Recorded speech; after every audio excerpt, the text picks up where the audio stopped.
संसार सारम भुजगेन्द्रहारम।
और तालियों की सेवा देते हुए साथ में संकीर्तन करेंगे सभी लोग।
गोस्वामी तुलसीदास महाराज की जय, संत जन महाराज की जय, यज्ञ भगवान की जय। हर हर महादेव। लो राम का नाम हमारी ओर से आपको जय जय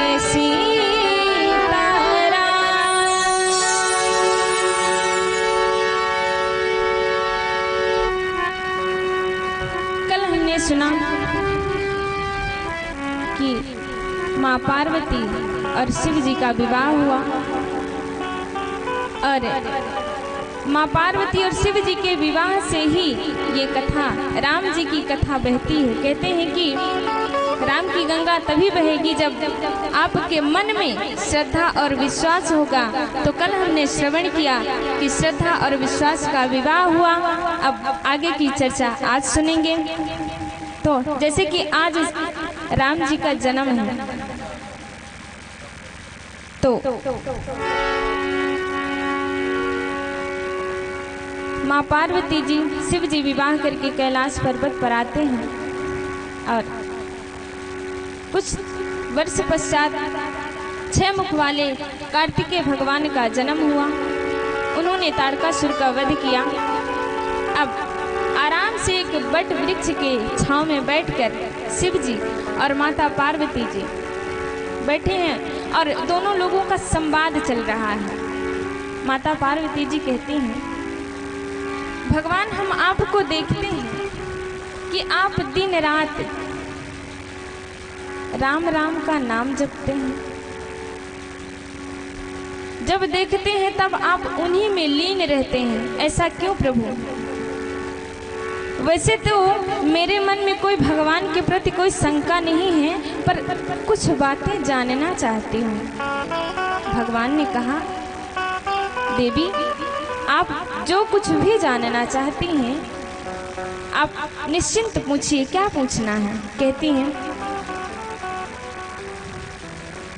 तुम पुनि राम राम दीन राती, तुम पुनि राम राम दीन राती, सादर जपहु अगने अराती, सादर जपहु आनंद आरती, राम सुअवध निपति सुत सोई,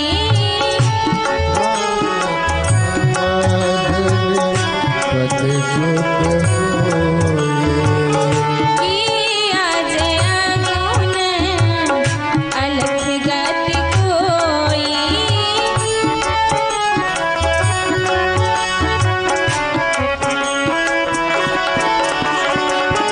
किया जय गुण अलख गति कोई, किया जय गुण अलख गति कोई। हे प्रभु, सच कहें तो भगवान की पावन सी कथा सुनने का मेरा मन है।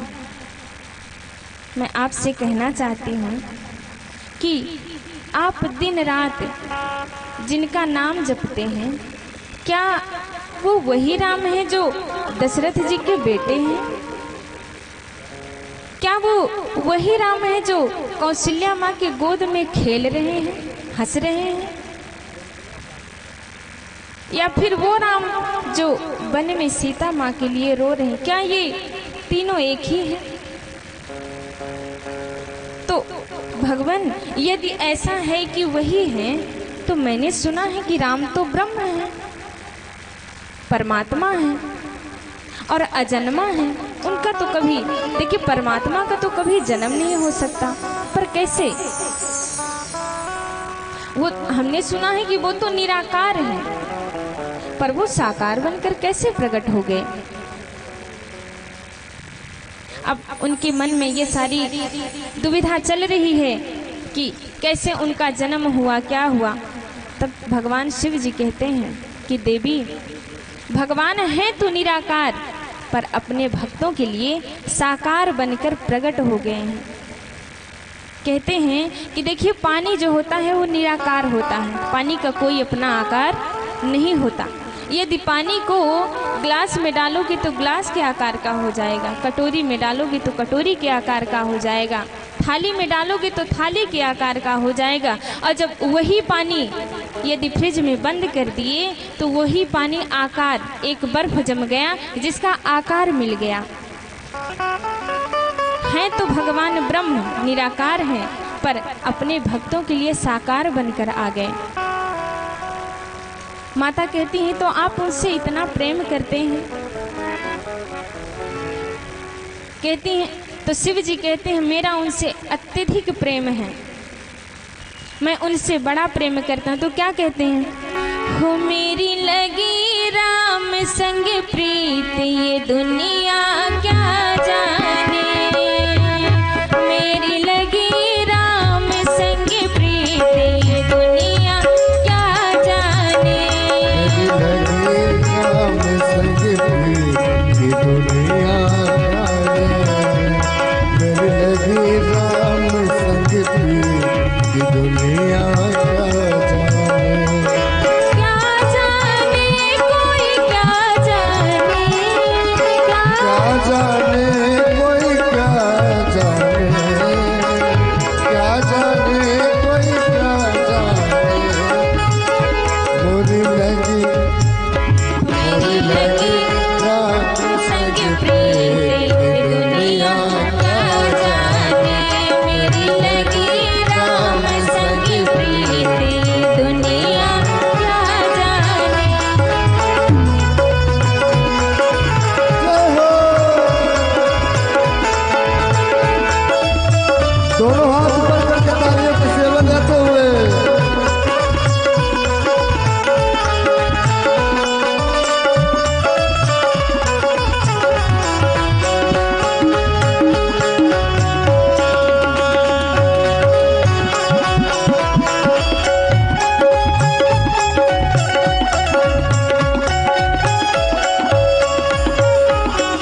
जय सिया राम, जय जय सिया राम, जय सिया राम, जय जय सिया राम, जय जय सिया राम, जय जय सिया राम। मेरी लगी राम संग प्रीत ये दुनिया क्या जाने, मेरी लगी राम संग प्रीत ये दुनिया क्या जाने, मेरे लगे राम संग प्रीत ये दुनिया क्या जाने, मेरी लगी राम संग प्रीत ये दुनिया क्या जाने, मेरे लगे राम संग प्रीत ये दुनिया क्या जाने, मेरे लगे राम संग प्रीत ये दुनिया क्या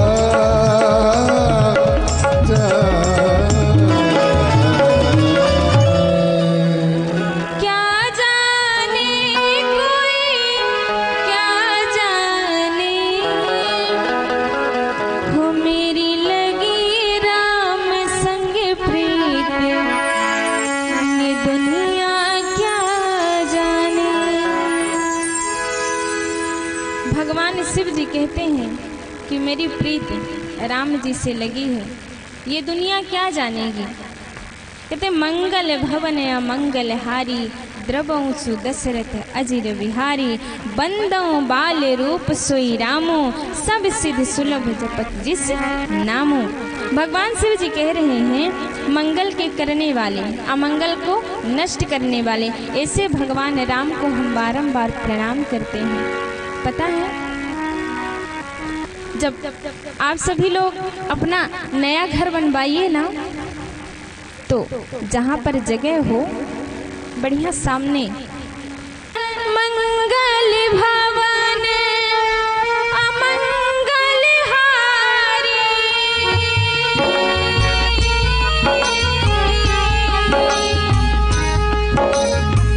द्रवऊ सुदशरथ अजिर बिहारी, राम सिया राम सिया राम, जय जय राम, राम सिया राम, सिया राम, जय जय राम। मंगल भवन मंगल हारी, द्रवहु सुदशरथ अजिर बिहारी, राम सिया राम, सिया राम, जय जय राम, राम सिया राम, सिया राम, जय जय राम। जो भी अपने घर के बाहर इस चौपाई को लिखवाएगा, उसके घर में कभी भी अमंगल नहीं होगा। भगवान की कृपा से उसके घर में कभी अमंगल नहीं होगा। और कहते हैं कि यदि आपका घर वास्तु दोष के हिसाब से नहीं बना है ना, तो आपके आंगन में तुलसी का पेड़ होना अति आवश्यक है। यदि तुलसी का पेड़ रहेगा ना आंगन में, तो कभी अमंगल नहीं होगा, कभी दुष्टता नहीं होगी। तुलसी मैया के आशीर्वाद से आपके घर में हमेशा खुशियां ही खुशियां रहेंगी। अब भगवान शिव जी पार्वती जी से कहते हैं, देवी जिन्हें हरि कथा सुनहि नहीं काना, जिन्हें हरि कथा सुनहि नहीं काना, श्रवण रंध्रे यही भवन समाना, श्रवण रंध्रे यही भवन समाना। कहते हैं कि देवी जिनके कान कथा नहीं सुनते ना, वो कान केवल सर्प के बिल के समान हैं और उनका कोई काम नहीं है। जिनके कान भगवान की कथा नहीं सुनते, वो केवल और केवल सर्प के बिल के समान है और उनका कोई काम नहीं है। जिनकी आंखें बिहारी जी का दर्शन नहीं करती, वो आंखें भी किसी काम, जो मोर पंख में आंखें देखे होंगे ना, सेम उसी के समान वो आंखें हैं जिनकी आंखें बिहारी जी का दर्शन नहीं करते,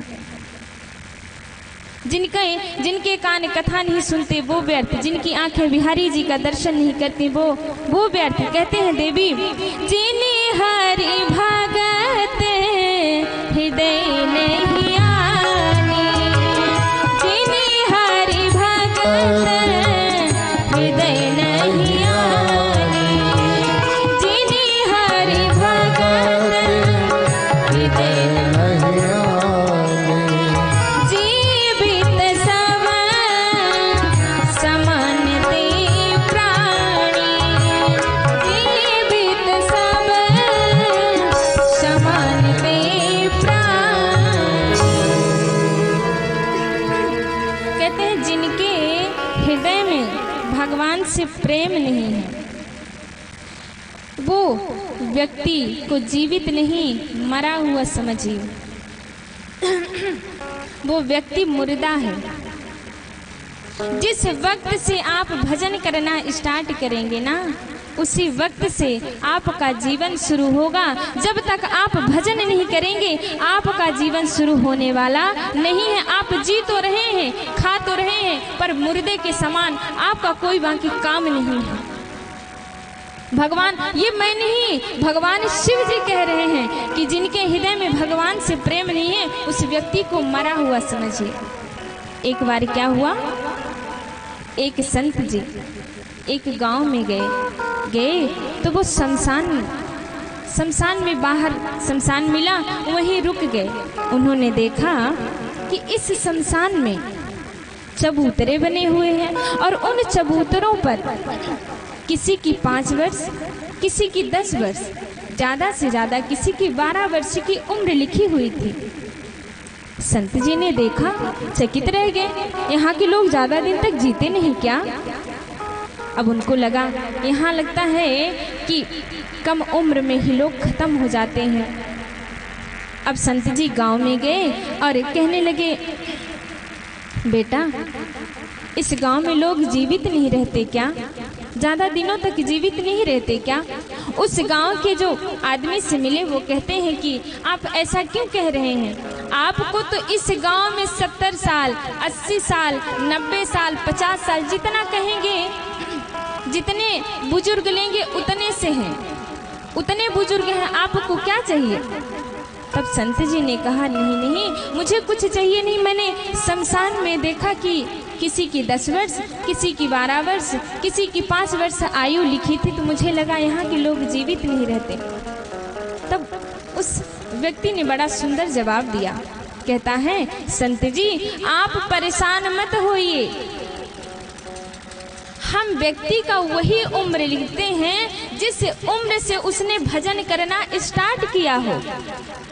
जब तक मौज मस्ती करके घूम भाग रहा था ना, उसकी उम्र हमने गिनती नहीं की। जिस वक्त से उसने भजन करना स्टार्ट किया उसी वक्त से मैंने, जब वो मरे तो वही उम्र, तो कोई 5 वर्ष, कोई 10 वर्ष, कोई 12 वर्ष, इससे ज़्यादा तो कोई किया नहीं। जीते तो 100 साल तक हैं, पर भजन कितना करते हैं? 5 साल, 10 साल, 12 साल, तो मैंने वही उम्र लिख दी। संत जी बोले, अच्छा तो मुझे लगा कि यहाँ के लोग ज़्यादा दिनों तक जीवित नहीं रहते, इसलिए मैंने कह दिया। फिर क्या कहते हैं शंकर जी देवी, जो नहीं करई राम गुण गाना, जो नहीं राम गुण गाना, जी है सदा दूर, जी है समाना, जी है समाना, जो नहीं करई राम गुण गाना, जो न करई राम गुण गाना। कहते हैं जिनकी जिह्वा राम राम नहीं जपती ना, वो जिह्वा दादुर के समान है। यहाँ पर दादुर का अर्थ मेढक और चमगादड़ से लिया गया है। कहते हैं कि मेढक को कोई काम नहीं रहता, सुबह से लेकर शाम तक क्या करता है? बस टर टर की आवाज निकालेगा, इससे अतिरिक्त कुछ नहीं करता। उसी प्रकार भगवान शिव जी कह रहे हैं कि जिनकी जिह्वा राम नाम का चिंतन नहीं करती, जिनकी जिह्वा राम नाम का नाम नहीं लेती है, वो जिह्वा दादुर के समान है। उनकी जिह्वा का और कोई काम नहीं है। और चमगादड़ तो 84 लाख योनियों में एक सबसे निकृष्ट योनि है। वो तो मुख से खाता है, मुख से ही मलमूत्र करता है। भगवान शिव जी कह रहे हैं यदि 84 लाख योनियों में घूमकर चमगादड़ नहीं बनना है तो राम का नाम लीजिए। राम का नाम लेना है। क्या कहते हैं? मुक्ति का कोई तू जतन कर ले रे, मुक्ति का कोई तू जतन कर ले। रोज थोड़ा थोड़ा हरि का भजन कर ले, रोज थोड़ा थोड़ा हरि का भजन कर ले रे भक्तों। मुक्ति का कोई तू जतन कर ले, मुक्ति का कोई तू जतन कर ले। थोड़ा थोड़ा हरि का भजन कर ले, थोड़ा थोड़ा हरि का भजन कर ले। रे भक्तों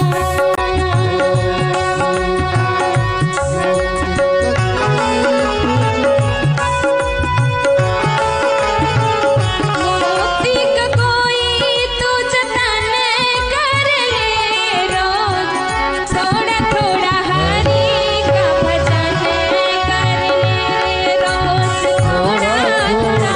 हरि का भजन कर ले।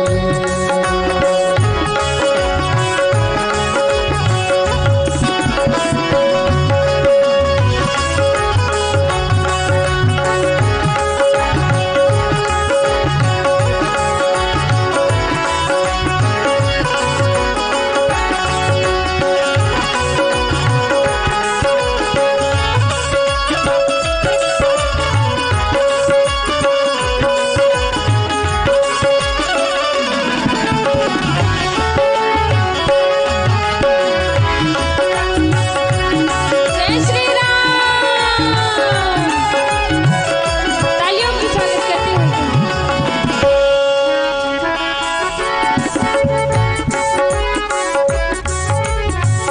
भक्ति करेगा तू बड़ा ही सुख पाएगा, भक्ति करेगा तो बड़ा ही सुख पाएगा, भक्ति करेगा तो बड़ा ही सुख पाएगा। भक्ति करेगा तो बड़ा ही सुख पाएगा। भक्ति से आत्मा का मैल छूट जाएगा, भक्ति से आत्मा का मैल छूट जाएगा। भक्ति से आत्मा का मैल छूट जाएगा। भक्ति से आत्मा का मैल छूट जाएगा। आत्मा के साथ साथ मन कर ले रे प्राणी, आत्मा के साथ साथ मन कर ले रे। रोज हरि का भजन कर ले रे प्राणी, रोज रोज थोड़ा भजन कर ले, रोज थोड़ा थोड़ा हरि का भजन कर ले, रोज थोड़ा थोड़ा हरि का भजन कर ले।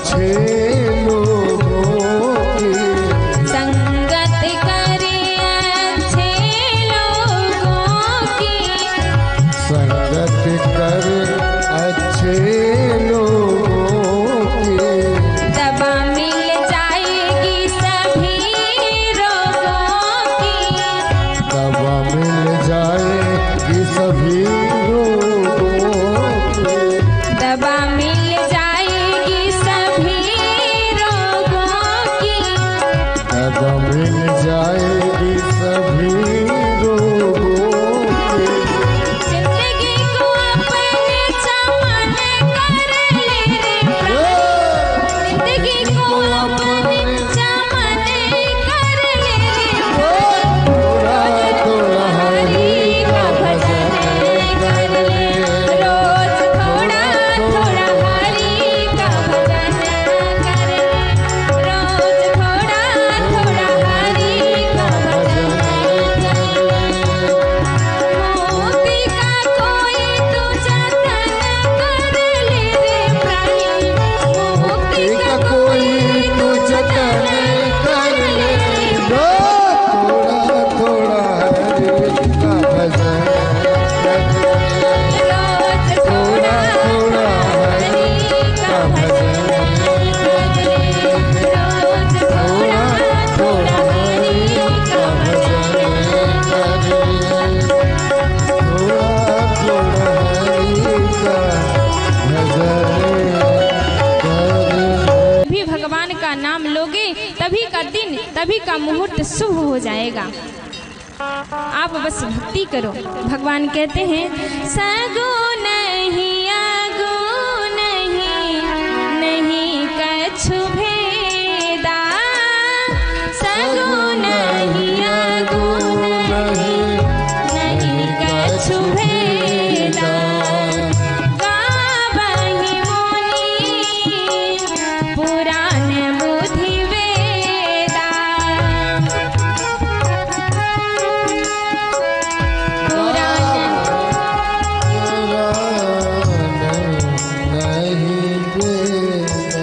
अगुण अरूप अलख गति होई अगुण अरूप अलख अस जोई भगत प्रेम बस सगुण सोई भगत प्रेम बस सगुण सोई। भगवान शिव जी कहते हैं देवी आपने सारी बातें ठीक कही पर एक बात नहीं मोह सुहानी मुझे आपकी एक बात अच्छी नहीं लगी। देवी ने कहा कौन सी बात? तब भगवान शिव जी कहते हैं देवी आपने कहा कि भगवान ब्रह्म हैं निराकार हैं उनका कभी जन्म नहीं हो सकता। यदि यही बात कोई मूर्ख कहे तो बात समझ में आती है और यदि कोई ज्ञानी इस बात को कह दे तो ये बात समझ में नहीं आती। आपको ये बात शोभा नहीं देती कि आप कह रही हैं कि भगवान अजन्मा है भगवान ब्रह्म है उनका कभी जन्म नहीं हो सकता। सगुण ही अगुण ही नहीं कछु भेदा गावहि मुन पुराण बुध वेदा। कहते हैं भगवान शिव जी कह रहे हैं कि वो ब्रह्म तो हैं निराकार तो हैं पर अपने भक्तों के लिए साकार बनकर पृथ्वी पर प्रकट हो गए हैं। अपने भक्तों के हित के लिए भगवान प्रकट हुए हैं। कहते हैं सगुण उपासक परहित निरत नीति दृढ़ नेम और ते नर प्राण समान मम जिनके दुजपद प्रेम। कहते हैं भगवान राम कहते हैं जो भगवान के उपासक होते हैं वो सदा दूसरों के हित में लगे रहते हैं। अपना हित वो नहीं करेंगे। जो भगवान के उपासक होंगे सदा दूसरों का हित करेंगे। कभी भी अपने लिए वो अच्छा नहीं पर दूसरे के लिए अच्छा सोचेंगे। भगवान ये मैं नहीं भगवान शिव जी सब देवी को बता रहे हैं कैसे कैसे मनुष्य हैं कैसी भक्ति करनी चाहिए आपको। भगवान शिव जी माता पार्वती जी को एक से एक कथा बताते हैं विस्तार से। माता पार्वती जी क्या कहते हैं जब जब होए धर्म की हानि, बाढ़ ही असुर अधम अभिमानी। और तब तब धरि प्रभु विविध शरीरा, हर ही दयानिधि सज्जन पीरा। अपने भक्तों की पीड़ा को हर लेते हैं भगवान। तब तब जब जब जरूरत पड़ी है तब तब भगवान प्रकट हुए हैं, जन्म लेकर आए हैं और दुष्टों का संहार किया है। अब एक से आगे एक कथा बताते हैं। कहते हैं गोस्वामी तुलसीदास जी कह रहे हैं धर्म की हानि कब होती है। देखिए पूज्यपाद गोस्वामी जी कहते हैं कि यदि मूर्ख व्यक्ति भगवान का नाम नहीं लेता कोई बात नहीं, पर यदि ज्ञानी व्यक्ति संत महात्मा होकर और भगवान का नाम ले तभी धर्म नष्ट होने लगता है। कहते हैं कि एक बार क्या हुआ, एक धोबी था। धोबी एक गधा को पाल रखा था, उसको रोज रोज जंगल ले जाया करता था चराने के लिए। और जब वो वहां से वापस आ रहा था उसे एक चमकीला सा पत्थर मिला था। तो वो पत्थर हीरा, पर उसको समझ नहीं थी, तो वो चमकीला पत्थर समझकर उसको उठाया और एक धागे में बांधकर गधे के गले में डाल दिया, ये सोचकर कि ये सिर्फ और सिर्फ चमकने वाला एक पत्थर है और इसका कोई काम नहीं, क्योंकि वो अज्ञानी है, वो नहीं जानता कि ये हीरा है। अब बढ़िया जब गधे को नहलाता तो उसी पत्थर से रगड़ता, किससे? हीरे से। तो एक दिन बाजू से जौहरी निकला। अब जौहरी ने जैसे हीरे को देखा पहचान गया, उसको लगा ये तो हीरा है, पर ये मूर्ख है, इसको समझ नहीं है, तभी ये हीरा से गधे को नहला रहा है। उसने सोचा मैं अब कहता भैया मुझे आपका ये चमकीला पत्थर बड़ा पसंद आ गया है, क्या तुम इसे मुझे 1 रुपए में दोगे? अब धोबी मन में सोचता है कितना बड़ा मूर्ख है, पत्थर का 1 रुपए दे रहा है। मन में सोचता है मुझे क्या, मैं तो जंगल जाऊंगा दूसरा पत्थर लाऊंगा। इसको 1 रुपए में जौहरी को दे दिया। हीरा जैसे जौहरी के हाथ में आया खिन्न खिन्न हो गया, टूट गया।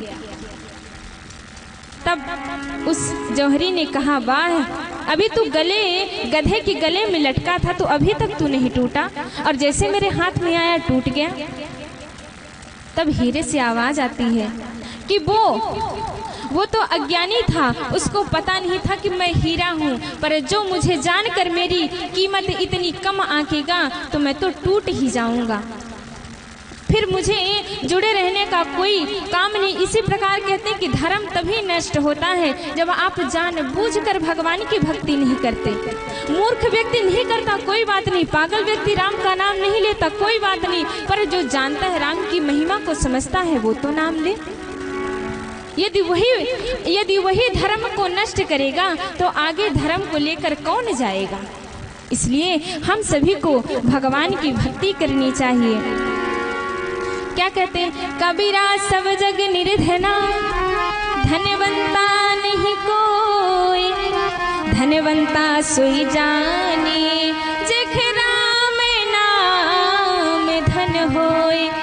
जिसके पास राम नाम है उसी को आप धनवान समझिए, बाकी ये संसार झूठा है, ये धन दौलत झूठी है। यदि कुछ सत्य है इस संसार में तो केवल और केवल राम का नाम, इसलिए राम का नाम लेना चाहिए।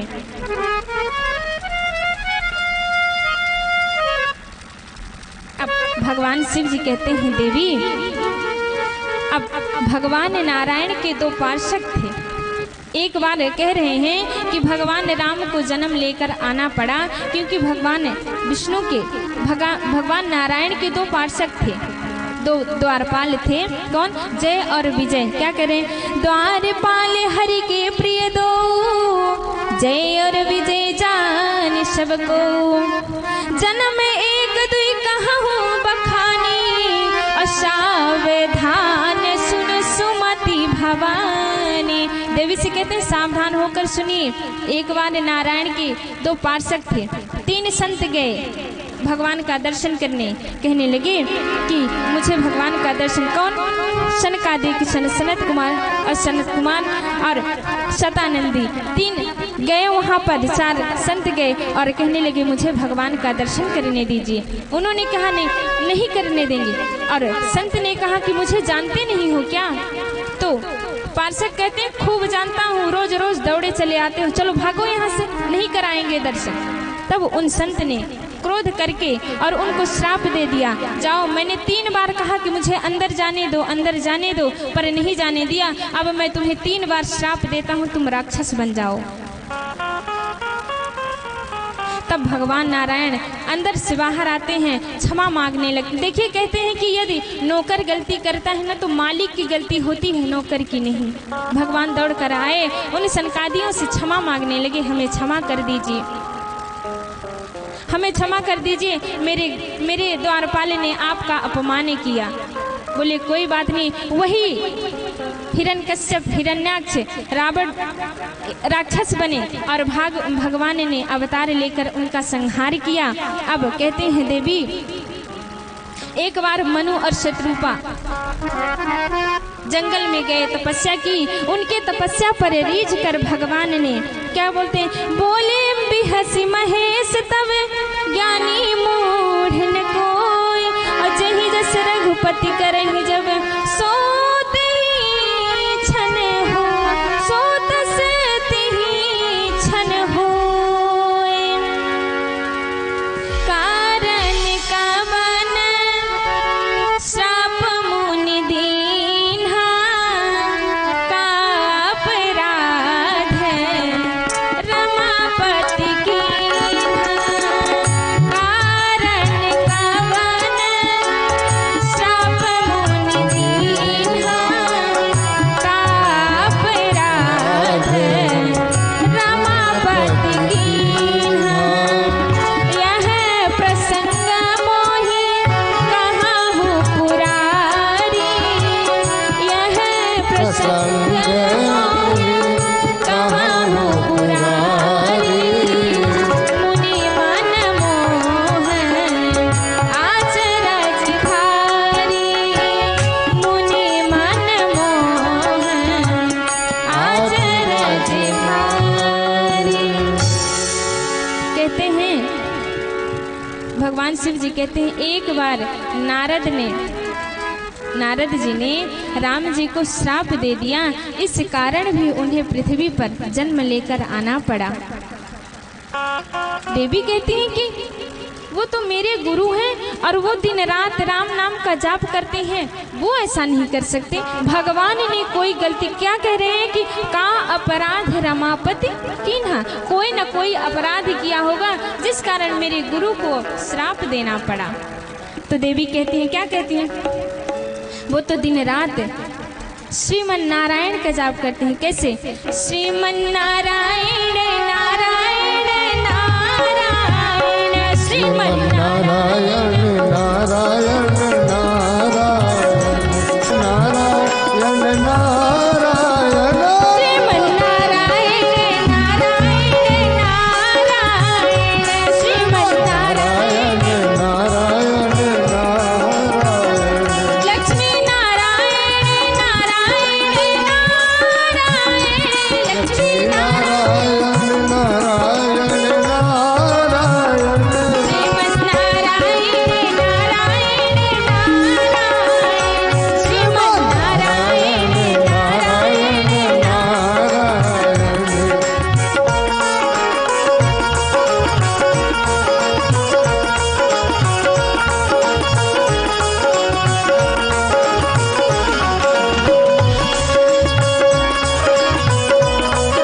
श्रीमन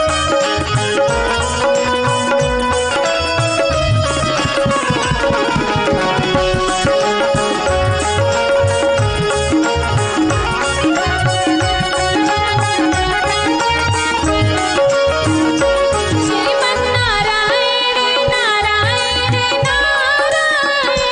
श्रीमन नारायण नारायण नारायण, श्रीमन नारायण नारायण नारायण, श्रीमन नारायण नारायण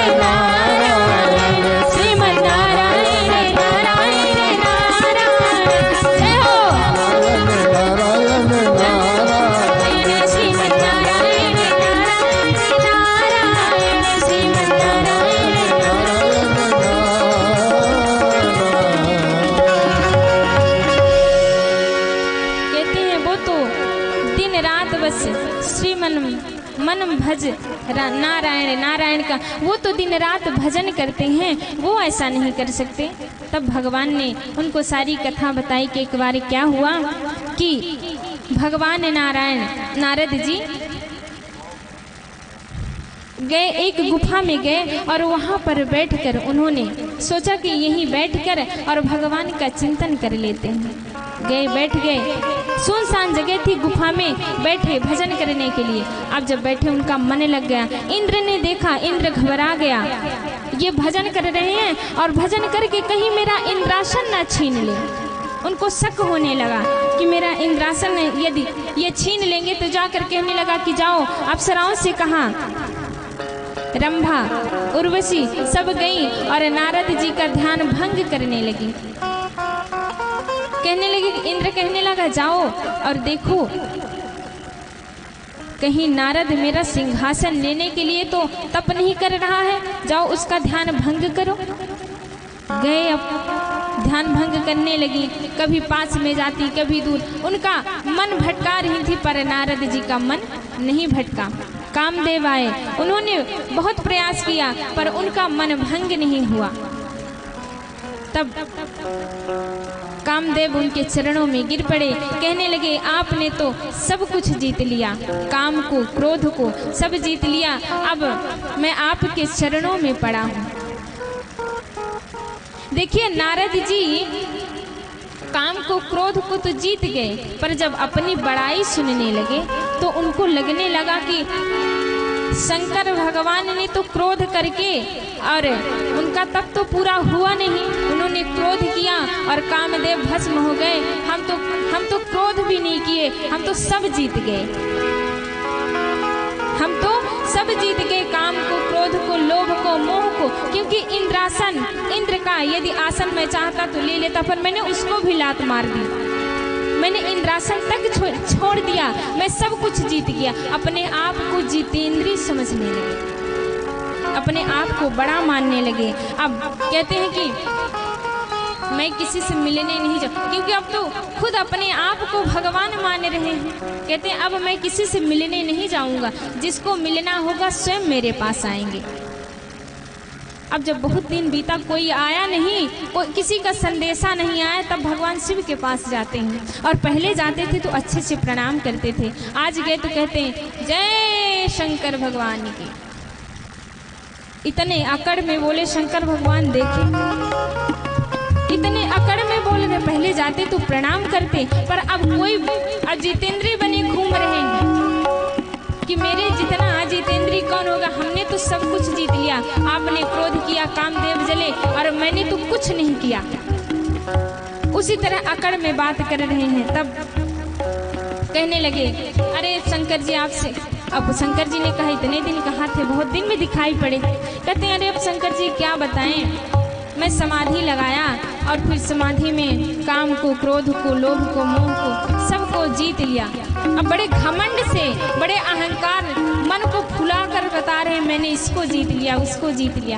भगवान शिव जी ने देखा, कहा बाबा आपने ये बात मुझसे कह दी, कोई बात नहीं, पर ये बात आप नारायण से मत कहिएगा, ये बात आप नारायण से नहीं कहना। आप नारद जी को लगने लगा लो इनसे मेरी पढ़ाई सुनी नहीं जा रही, तो कह रहे हैं अब उनको मत बताना। सोच रहे हैं कि भले ही इन्होंने काम को क्रोध को जीत लिया, पर इनको कोई जाने नहीं। अब अपने मन में ये सोचने लगे कि ये सोच रहे हैं कि मेरा कुछ पता ना चले कि मैंने किसको जीता है। तब भगवान शिव जी ने तो अपने तरफ से समझा दिया, पर उनको कहाँ कुछ समझ में आता। अब अहंकार में फूले हुए घूम रहे हैं। अब जब नारद जी का कोई संदेशा नहीं आया, तब गए क्षीर सागर।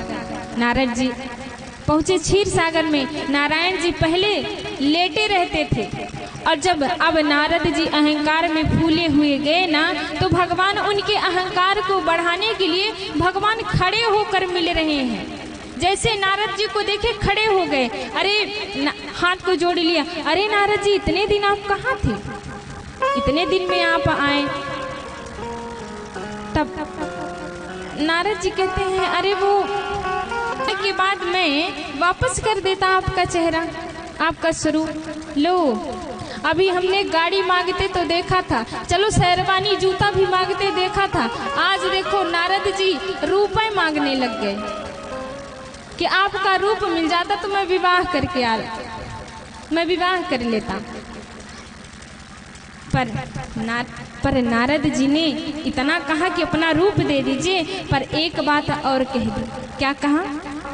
जय विधिनाथ होई हित मोरा, जय विधिनाथ होई हित मोरा, कराहु सुमेरी दासी मैं तोरा, परम सती दास मैं तोरा। कहते हैं कि अब रूप तो मांग लिया, पर अब जैसी आपकी इच्छा हो, मैं आपका दास हूँ, जो भी मेरे लिए हित हो वो आप कर दीजिए। अब हैं तो सारे भगवान के ही स्वरूप, ये तो है नहीं कि कुछ अलग है। अब भगवान ने अपना बंदर वाला रूप दे दिया। क्या कहते?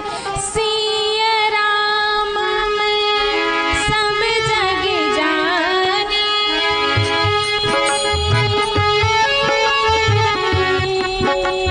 करहु प्रणाम जोरी पानी। राम सिया राम जय जय राम, राम सिया राम जय जय राम। कहते हैं सिया राम मैं सब जग जानी, करहु प्रणाम जोरी जुग पानी। राम सिया राम जय जय राम, राम सिया राम जय जय राम। अब हैं तो देखिए सारे भगवान के ही रूप। अब बोले ठीक है, अब नारद जी को बंदर बना दिए। अब भगवान पर देखिए नारद जी को इतना विश्वास था कि उन्होंने दर्पण नहीं देखा और बिना देखे विवाह करने चले गए। अब विवाह में गए, लाइन से राजा बैठे थे, बढ़िया आगे की सीट में बैठ गए। विश्व मोहिनी आएगी और बरमाला पहनाएगी, मैं अमर हो जाऊंगा, मेरा विवाह हो जाएगा। अब विश्व मोहिनी माला लेकर आई। देखिए राम जी ने एक और काम किया, नारायण जी ने एक काम किया था कि नारद जी सबको बंदर नहीं दिख रहे थे। उनको लगा यदि सबको बंदर दिखेंगे तो संत नारद जैसे संत का अपमान होगा, तो उन्होंने उनको सबको वो बंदर नहीं, सबको नारद ही दिख रहे थे। बैठे तो थे बंदर बनकर, पर सबको नारद दिख रहे थे, सबको बंदर नहीं दिखे। पर शिव के वहाँ पर दो गण थे, उनको वो बंदर दिखे। अब वो बंदर मजाक कर, अब वो जो गण थे ना वो मजाक करने लगे, कहने लगे कि ओ हो कितने सुंदर राजकुमार बैठे हैं, इनकी माँ ने बड़ी तपस्या की होगी तब जाकर इतने सुंदर राजकुमार पैदा हुए हैं, आज विवाह करने आए हैं विश्व मोहिनी से। अब नारद जी ने जैसे ये बात सुनी, उनको लगा मुझे ही कह रहे होंगे, क्योंकि मैं ही तो आज नारायण की तरह दिख रहा हूँ, इतना सुंदर। अब फूले जा रहे हैं। अब उधर से गण, वाह कितने इनकी माँ ने कितना खिलाया पिलाया होगा तब जाकर ये स्वरूप मिला है। अब और फूले, सत्य है मैं तो आज इतना सुंदर लग रहा हूँ, बिल्कुल नारायण लग रहा हूँ। अब विश्व मोहिनी आएगी, फट से मुझे माला पहना देगी, इतना सुंदर लग रहा है। अब विश्व मोहिनी माला लेकर आई। जब ही पहली लाइन पर गई, उन्होंने बंदर को देखा, डर गई, कहने लगी राम राम, यही मिला था जो मुझसे विवाह कर। भगवान को कोसने लगी, अब बंदर ही बचे थे मुझसे विवाह करने के लिए, अब बंदर को लाइन में बैठा दिए। उस लाइन को छोड़कर दूसरी लाइन पर गई। अब नारद जी को लगता मुझे देख नहीं पाई, मैं इतना सुंदर लग रहा हूँ पर लगता है मुझे देख नहीं पा रही हैं। अब विश्वमोहिनी दूसरी लाइन में गई तो जल्दी से बीच की सीट खाली वाली करवा कर वहाँ बैठ गए। यहाँ बैठ जाऊंगा, बस इस लाइन से आएंगे और माला पहना देंगे।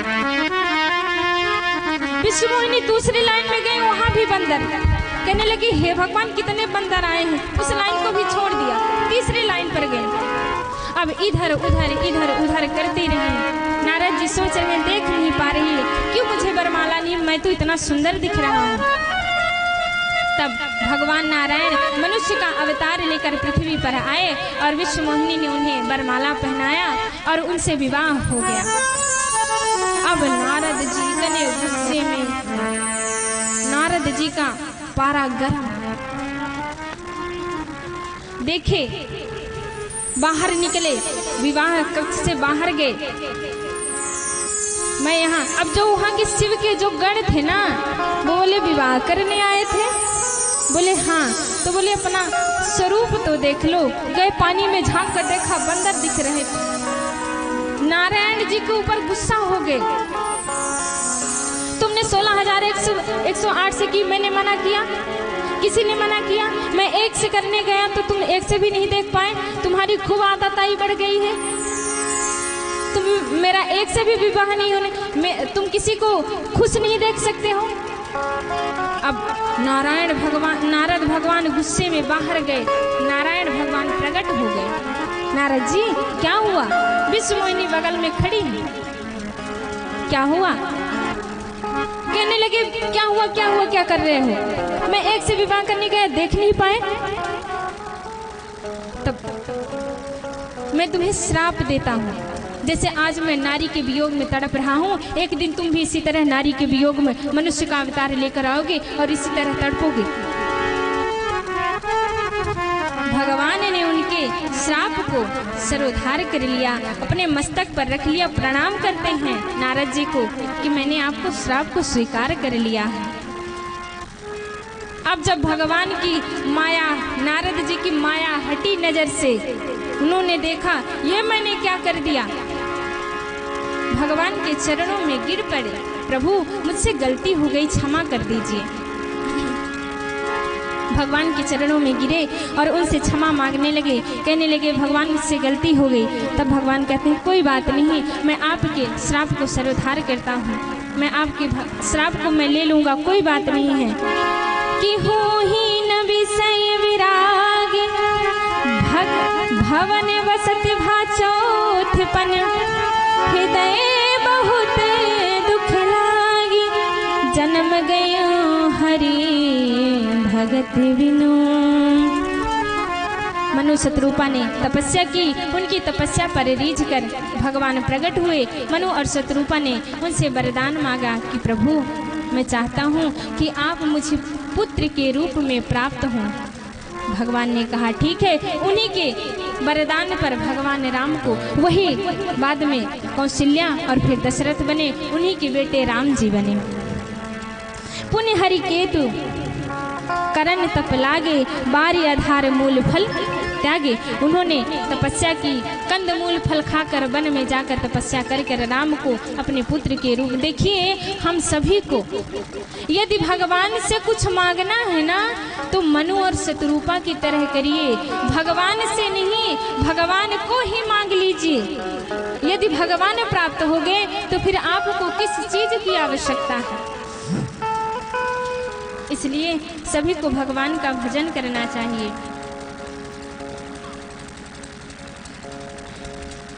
तेरी मर्जी का मैं हूँ गुलाम, तेरी मर्जी का मैं हूँ गुलाम, ओ मेरे अलवेल राम।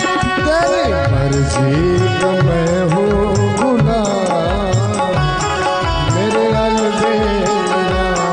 तेरी मर्जी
दौलत क्या उस पे ना ओ मेरे अलबेला। तेरी मर्जी का मैं हूँ गुलाम मेरे अलबेला। तेरी मर्जी का मैं हूँ गुलाम मेरे अलबेला।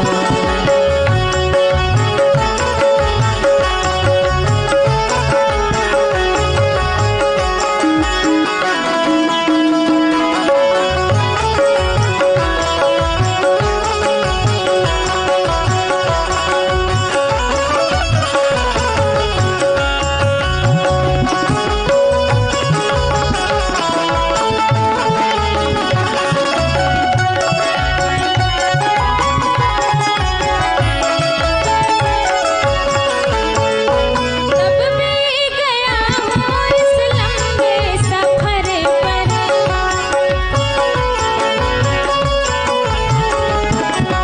तब भी गया हूँ इस लंबे सफर में। थक भी गया हूँ इस लंबे सफर में। तो मेरा जीना हुआ है हराम, मेरा जीना हुआ है हराम। मेरे अलबेला। तेरी मर्जी का मैं हूँ गुलाम मेरे अलबेला। तेरी मर्जी का मैं हूँ गुलाम मेरे अलबेला।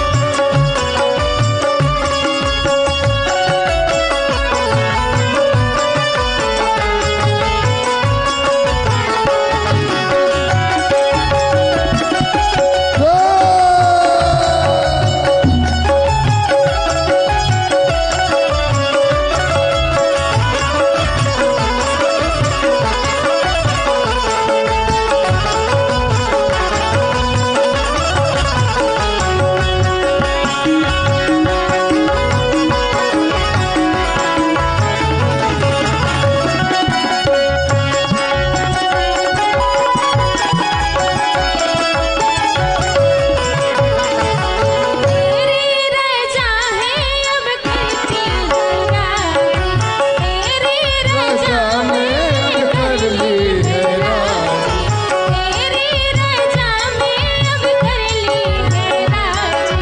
तेरी रजा में अब कर ली है राजी। हमें दे दो,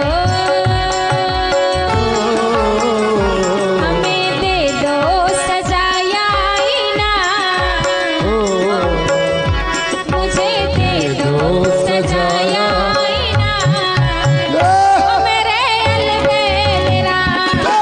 मर्जी का मैं हूँ गुलाम मेरे अलबेला। तेरी मर्जी का मैं हूँ गुलाम मेरे अलबेला। तेरी मर्जी का मैं हूँ गुलाम मेरे अलबेला। तेरी मर्जी का मैं हूँ गुलाम मेरे अलबेला। तेरी मर्जी का मैं हूँ गुलाम मेरे अलबेला। तेरी मर्जी का मैं हूँ गुलाम मेरे अलबेला, मेरे अलबेला, मेरे अलबेला।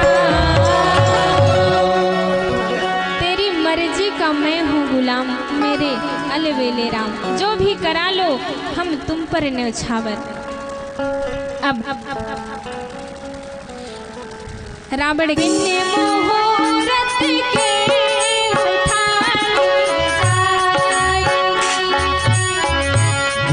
मुहूर्त के उठा ली जाएगी। जब तेरी डोली निकाली जाएगी, जब तेरी डोली निकाली जाएगी। बिन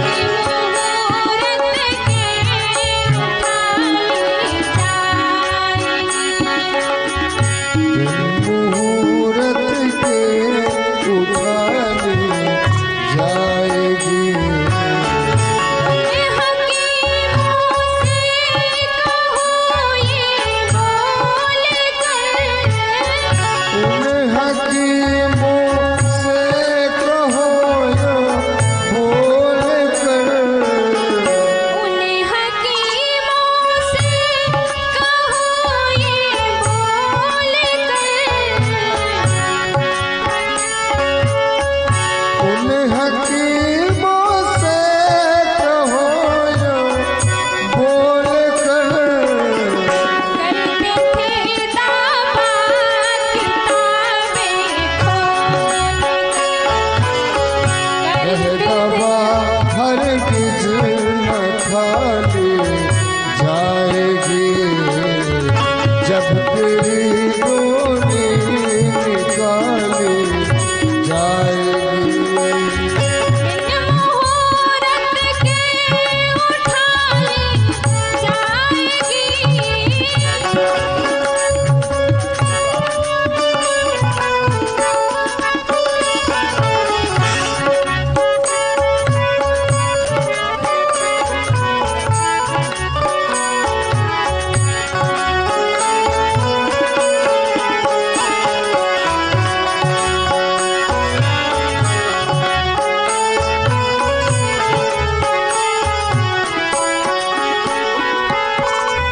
जर सिकंदर का यही रह जाएगा।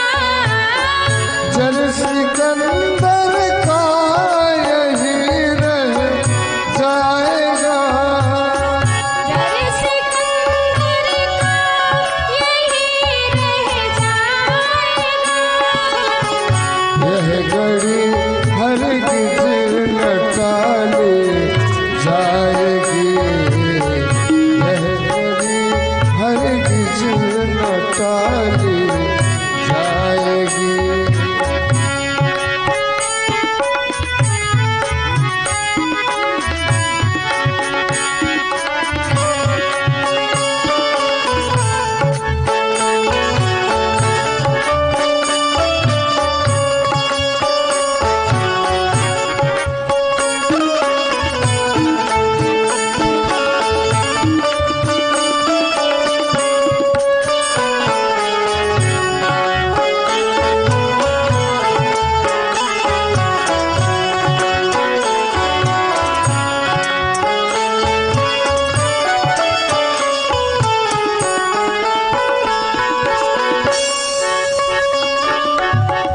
उन हकीमों से कहो यो बोल कर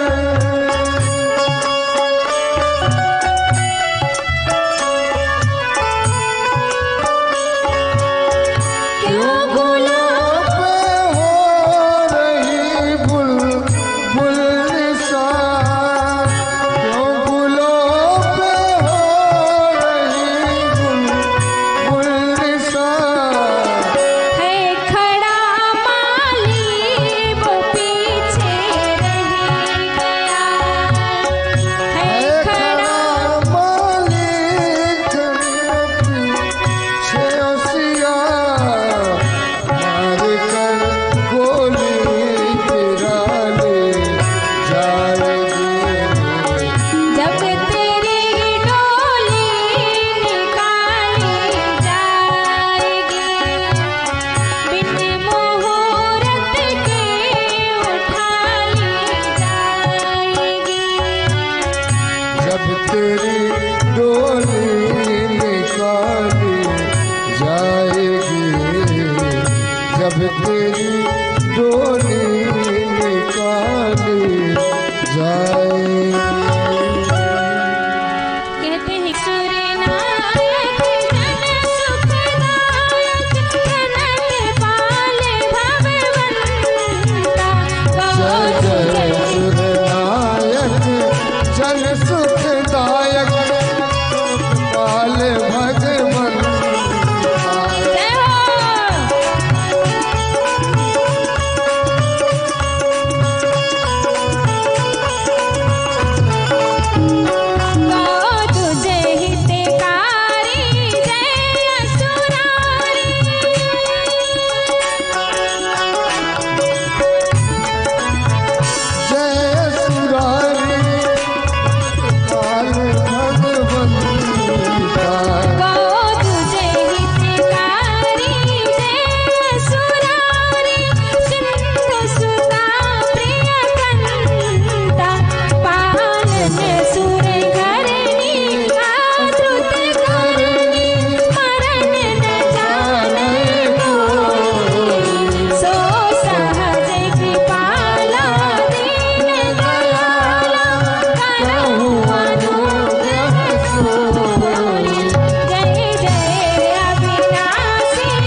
प्रणत पाल सोवंता।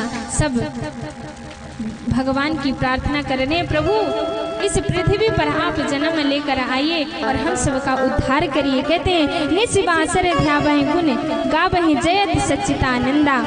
देवी देवता स्तुति कर रहे हैं प्रभु की, तब भगवान कहते हैं कि आप सब परेशान न होइए, हम जल्द से जल्द पृथ्वी पर जन्म लेकर आएंगे। जिस दिन राम जी का जन्म हुआ ना, दोपहर के 12 बजे, ना घाम न ज़्यादा धूप थी न ज़्यादा सर्दी थी, बढ़िया सुंदर सा मौसम था जब भगवान का जन्म हुआ। नवमी तिथि, क्या कहते हैं, नवमी तिथि मधुमास पुनीता, शुक्ल पक्ष अभिजित हरि प्रियता, मध्य दिवस अति शीतल घाम, पावन काल लोक विश्राम। नवमी तिथि मधुमास पुनीता, शुक्ल पक्ष अभिजित हरि प्रियता, मध्य दिवस अति शीतल घाम, पावन काल लोक विश्राम। शीतल मंद सुरभ बर बाओ, हर्षित सुर संतन मन चाओ, बन कुसुमित गिरि घन मनिहारा, श्रवहि सकल